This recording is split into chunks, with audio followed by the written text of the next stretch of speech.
අද මං ඔයාලට කියන්න යන්නේ කොහොමද අපි අපේ ගොවිතැන් වැඩයි ව්‍යාපාරයි දෙකම බැලන්ස් කරගෙන එකම දවසේ කරගන්න විදිය.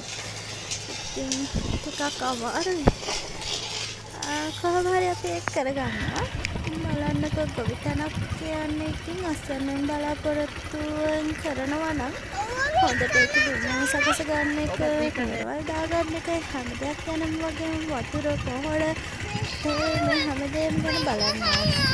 ඉතින් අපි මෙතන හාලා නම් තියෙන්නේ. මට හාන වීඩියෝස් නම් ගන්න බැරි වුණා. මොකද මං හිටියේ නෑ එතකොට.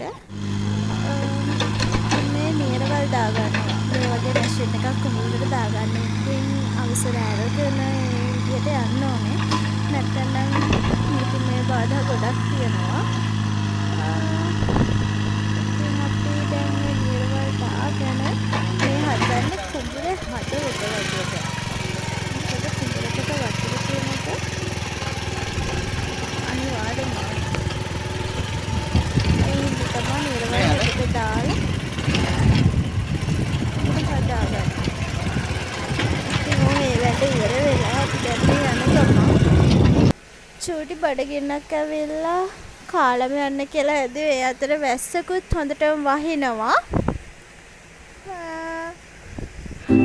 ඒ ඔක්කොම ඉවර වෙලා වුණ අපි අපේ ව්‍යාපාරේ හදවතට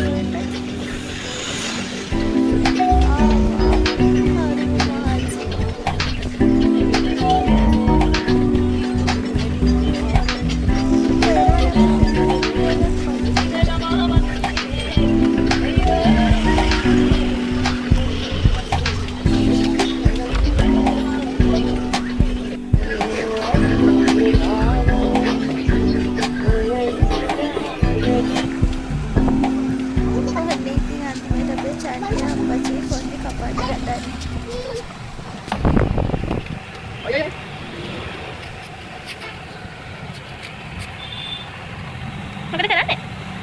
පුතා? මම කොණ්ඩ කපන්න යන්නේ. කොණ්ඩ කපන්න යන්නේ. එහෙනම් අලුත් වීඩියෝ එකකින් හම්බ වෙමු. ඔයාලා හැමෝටම